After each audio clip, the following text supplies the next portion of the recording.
This is an old video back in the days when I still lived in the UK. So it's a bit outdated, but some good information, so I hope that you will enjoy it and that it will be helpful to you. Hi everyone, Boris Huguenel here. Thank you for coming to my channel, and I hope you're going to enjoy a little tutorial of this painting. Painting that I wanted to show you. There is not much talking in there, but just the material in here will just show you how, or give you an idea on how you maybe could benefit on painting on plein air. So hopefully you'll enjoy it, and I see you in a bit. So here we went into straight into a painting. I've got the picture on the left, it's going to be on the screen. This is a 12 by 16 MDF board. It has been primed with 3 coats of gesso.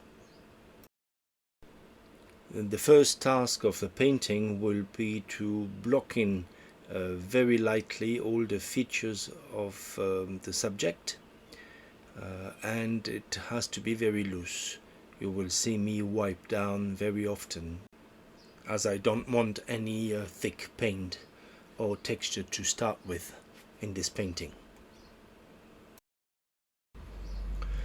So here I'm starting with the land, but you could start with the sky. It doesn't really matter, as long as you have a plan in what you want to achieve. Here we start with the land, and as I said, I am painting very thinly and also very loosely.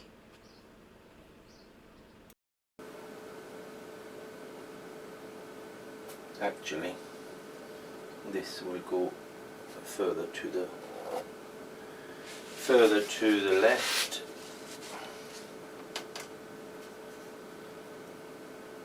About here. As you can see, the beauty with painting with oil is that you can wipe down, adjust, even wipe off everything if you're not happy with what you've done, and or paint directly over it. It's a very forgiving medium, and very good for people that start out with painting. So yeah, if you don't already paint with oil, give it a try.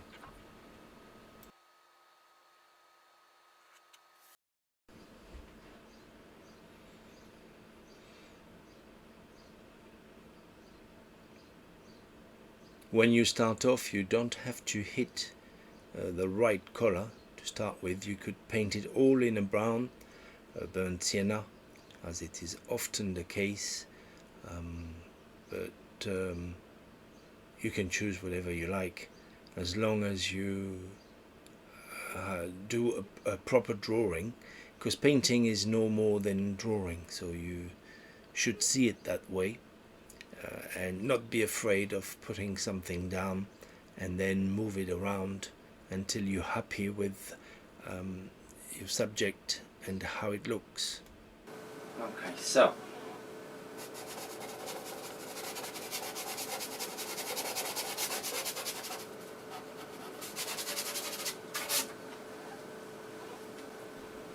there is no palette shot in this video, but I will write it down as I mix for you on the screen.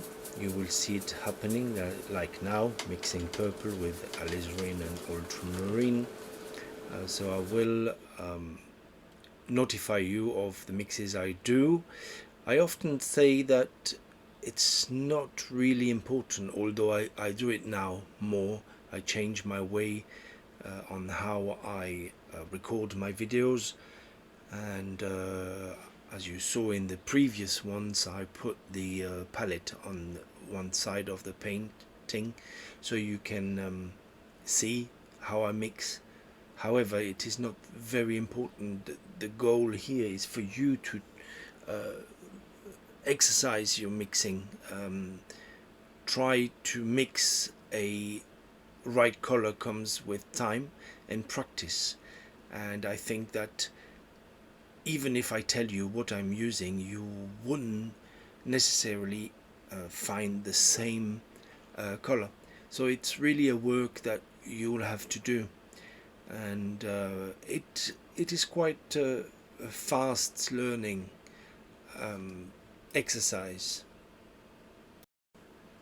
and I recommend that you try. Try first with just the primary colors, blue, yellow, red and white, which is a non-color, and try to mix every color that you can see, and very quickly you will find out that you will master the mixing.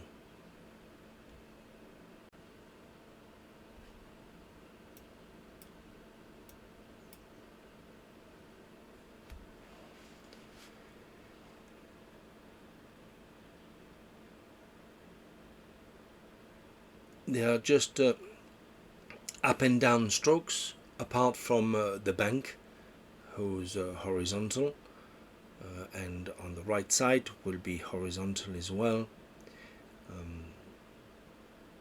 Get the approximate water. This is a warm green, so warm means there is more red, orange in it, yellow,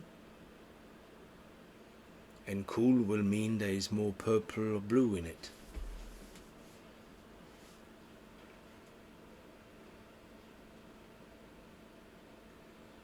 So in the sky we do exactly the same. We apply some color, wipe it down. We do want a thin layer. The next step will stick much better on this first layer if we wipe it down. We're adding some bright red and cadmium yellow in that mix for that orangey sky.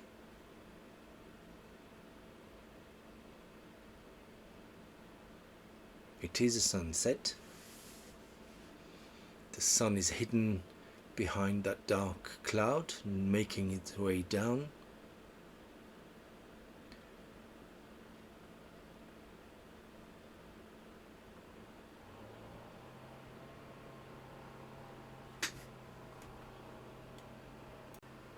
Someone is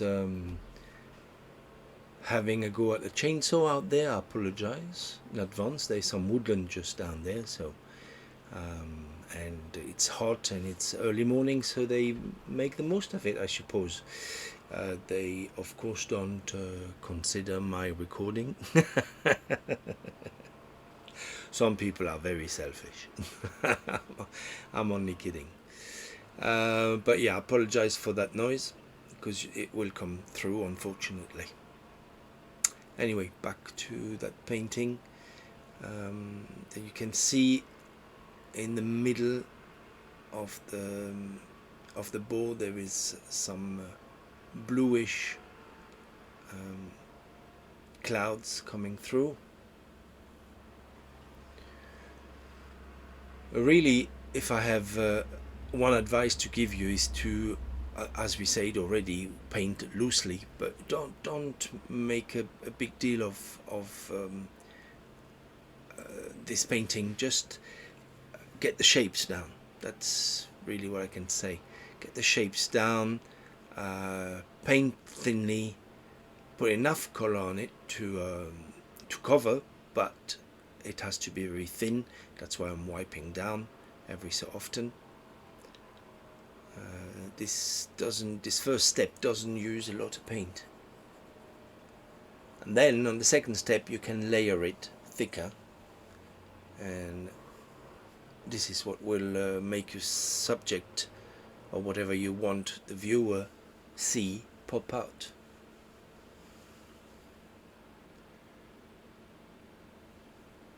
So the top in general, they're downward strokes, and as we come more down into the middle of the sky, we get more horizontal strokes.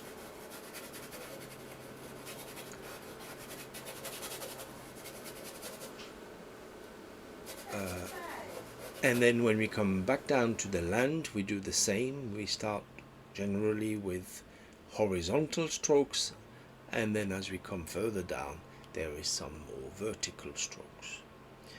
This is not a general rule, it's just often what makes it look atmospheric. Because that's, again, this is about atmosphere, you know, the mood of the moment, more than a beautiful painting. Although I quite liked doing that one, it was a nice painting. So now we covered everything.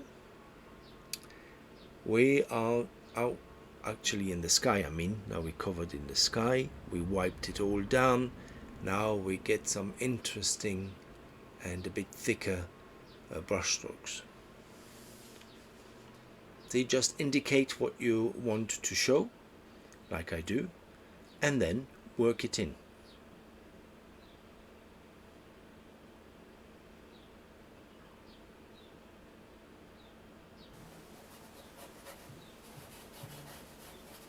If you want the reference of this painting, I think I must have it somewhere.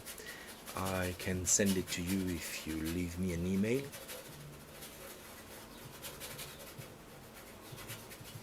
And then of course you need to do the work. See how this second layer fits very nicely on that first layer.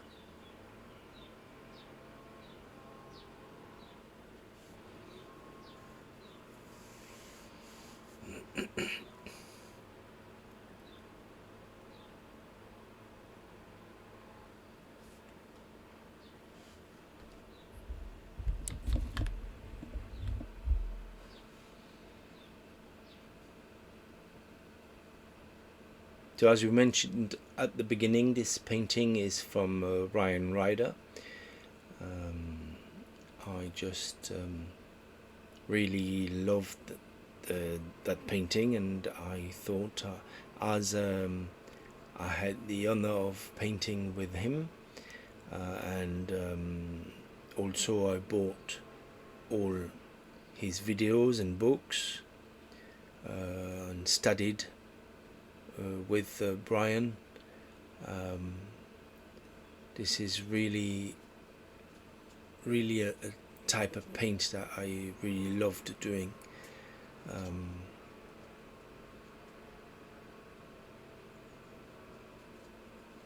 And yeah, I'm very grateful to Brian for taking the time, or to have taken the time. As we all know, he passed away,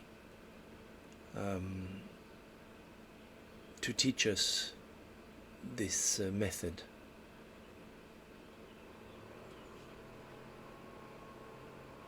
He himself has studied a lot and has been inspired by Turner, which is a great painter. And as Turner was getting a bit older, he did loads of atmospheric paintings.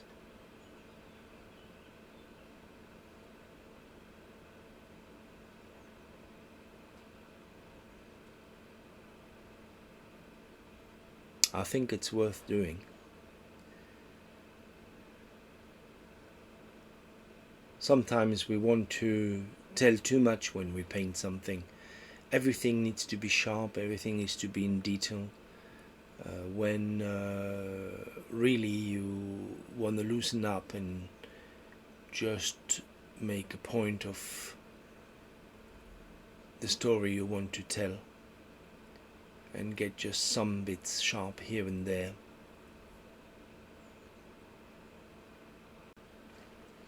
See how this sky is loose and painterly and actually looks realistic, and not because I labored on for hours, but because I kept everything loose and put the shadows where they need to be and the lights where they need to be, and that's all there is to it.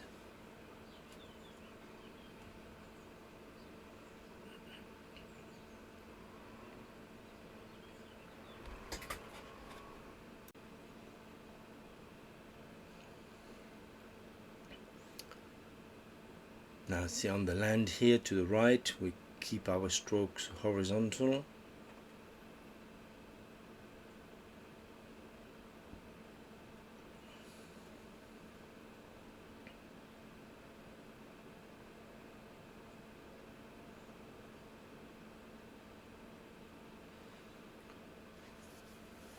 We have to unify the painting with getting what's above in the water, but also the colors. The colors need to,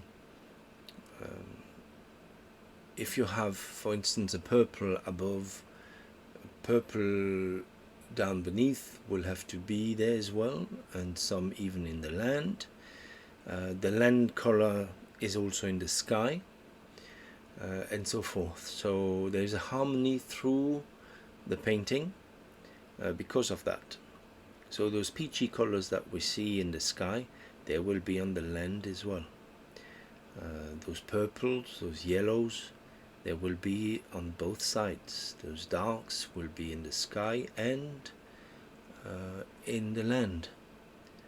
And that's how you harmonize a painting.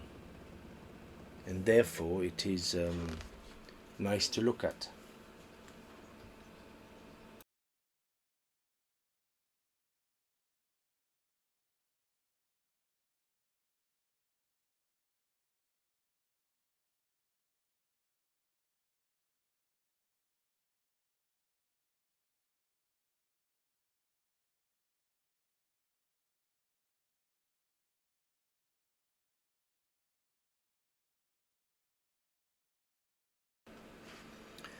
The color I'm using here is a dark green.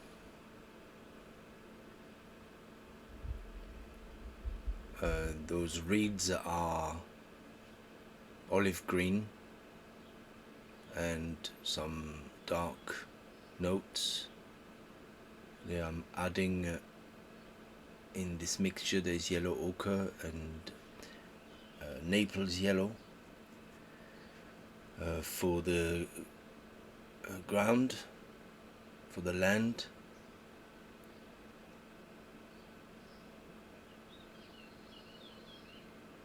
So a mix of purple, some greens and some yellow ochre added to it with some Naples yellow every so often.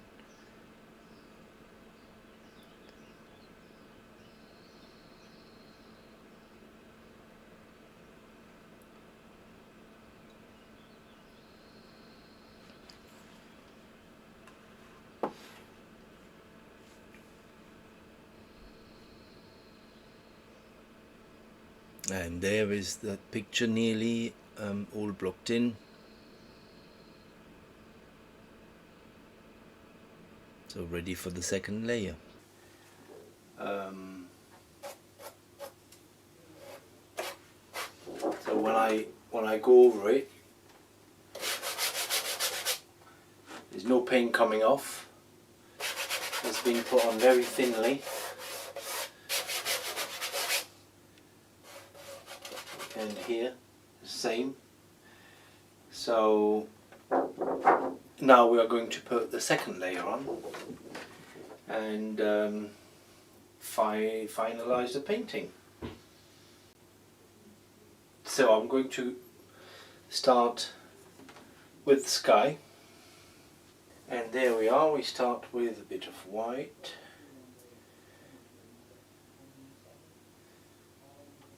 touch of thinner, white,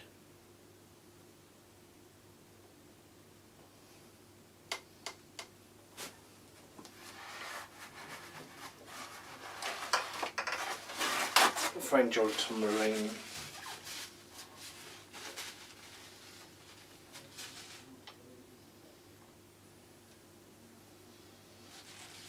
White, French ultra.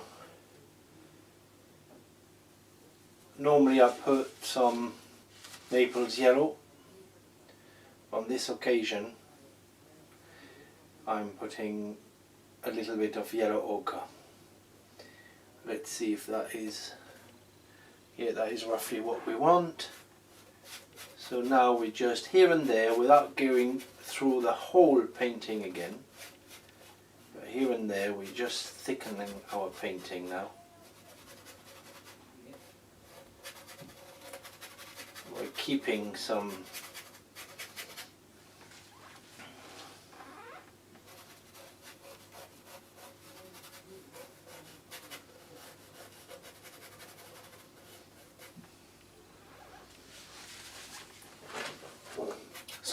of what's there already.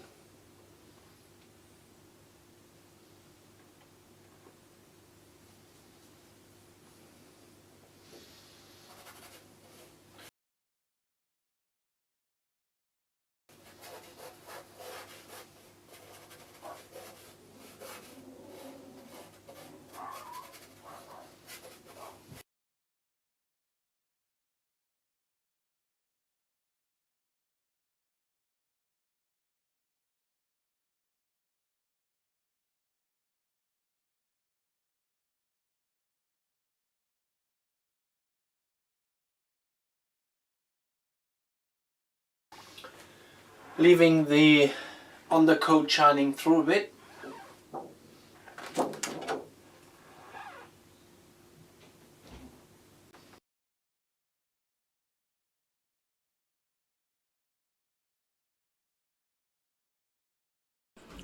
We're back in full speed again.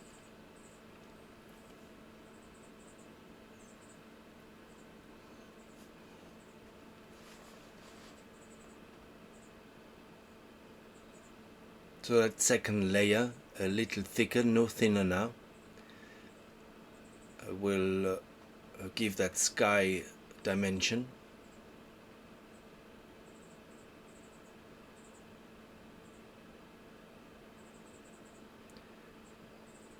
The looser you are with that sort of painting, and the better it will look.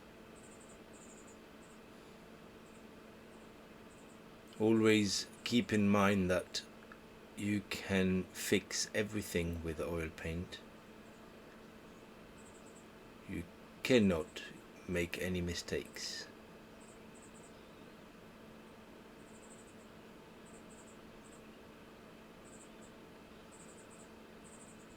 For some in the States who listen and watch my videos, you probably remember, for some of you, Boris, who say that there is no mistakes, there are only happy accidents. And this is exactly what's happening. You cannot make any mistakes.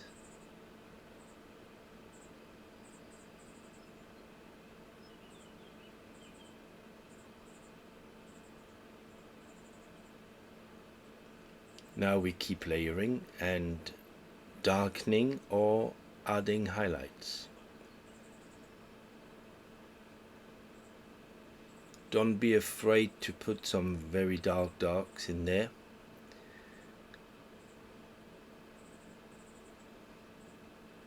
These are the ones who give you the volume in the land, in the clouds, in the trees.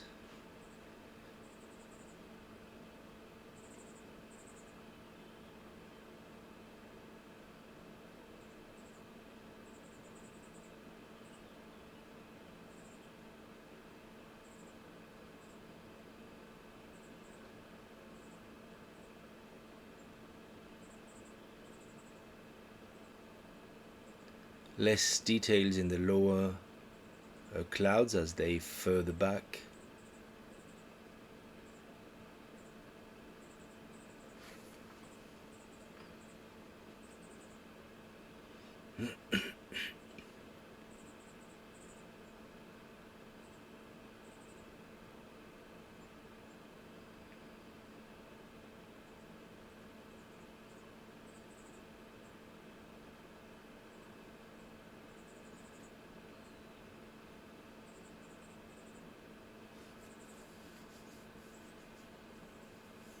So that purple can be a mixture that you make. For me it is mixture between ultramarine blue and alizarin crimson. I added a bit of white, of course.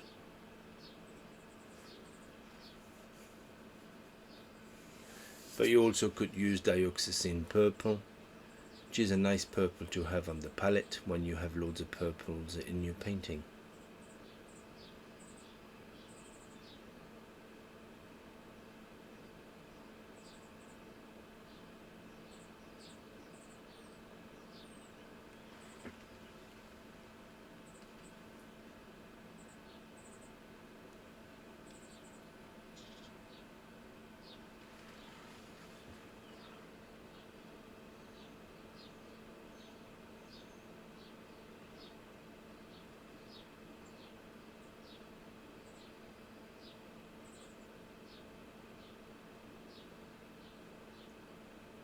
As you saw, I post a bit less because there is not many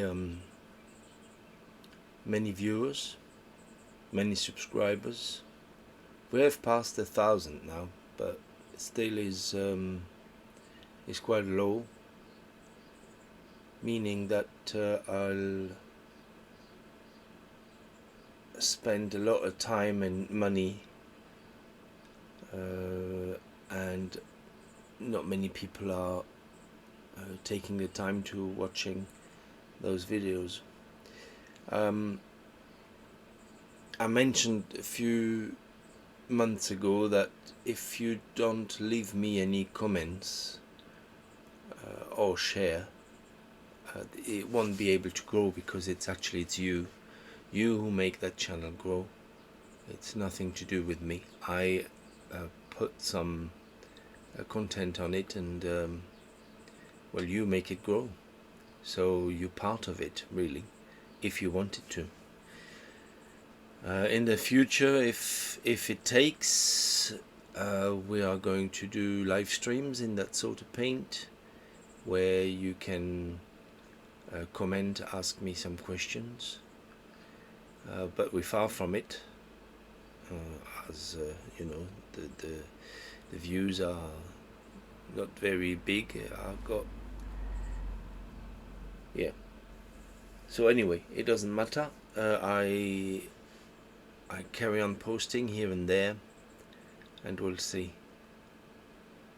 Here I put reflections. See, once I put a post in, put some reflections in the water. What is above has to be in the water too.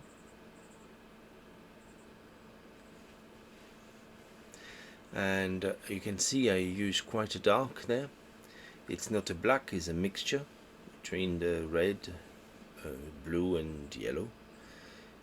I make my own black, but don't be afraid to add some very deep colors like that.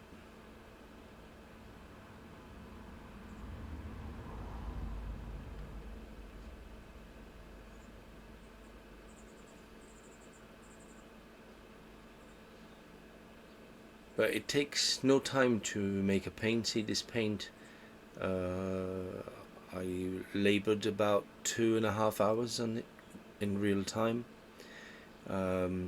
So very quickly, you can put something together. The most important thing is that you enjoy the process, and that you get something out of it.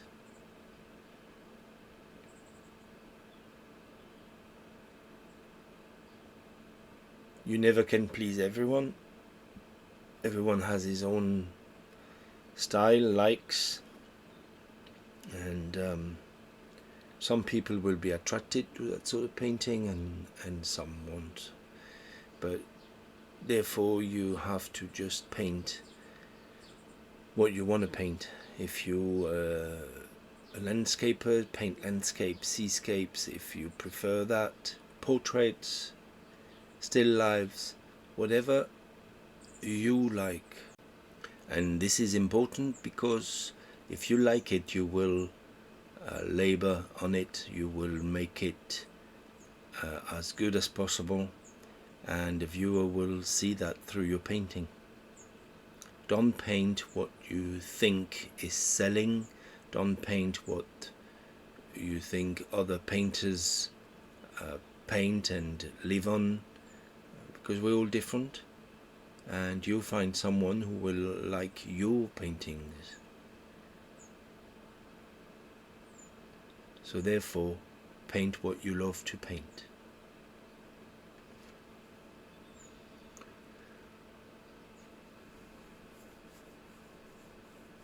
As you can see, it takes form.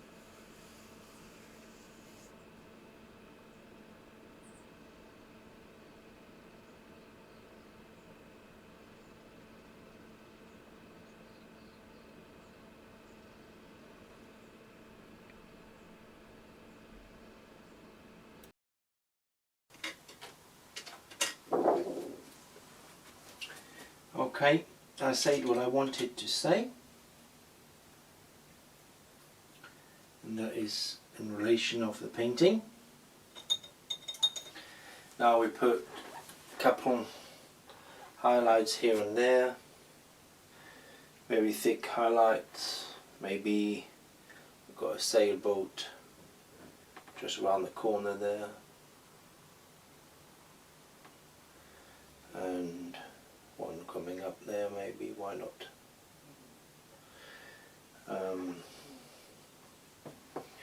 Some bits, dots there. Always have a little bit of white and dark in your paintings.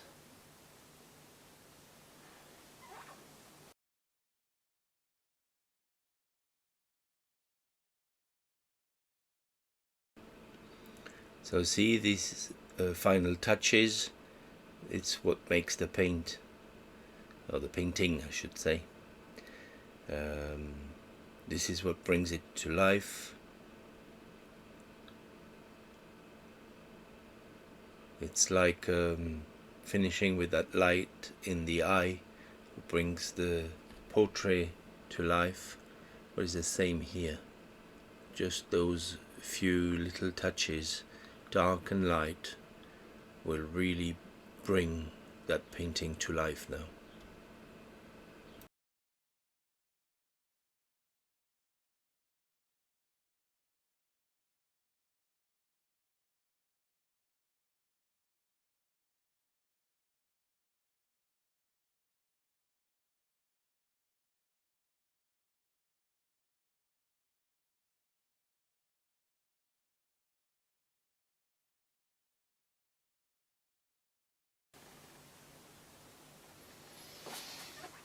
Okay,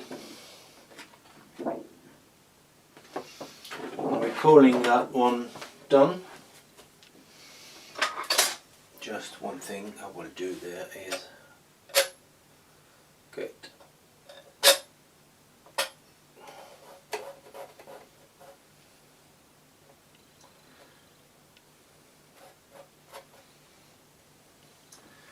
that's better. That is better. Here we go.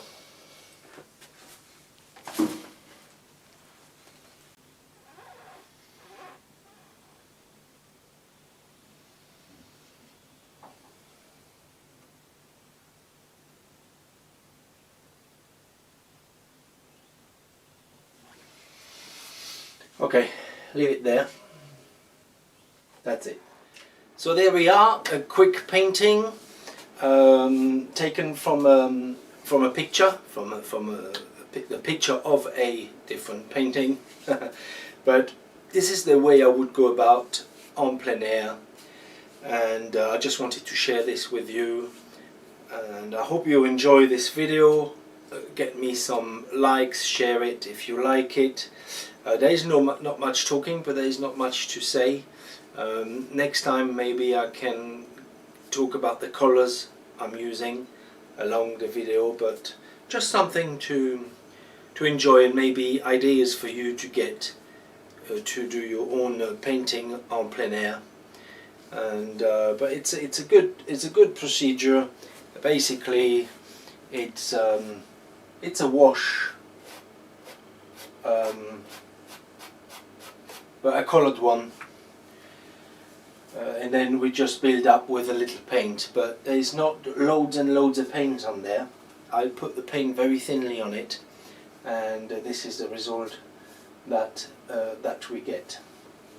Okay, so thank you for staying with me, and I see you sometimes for another video.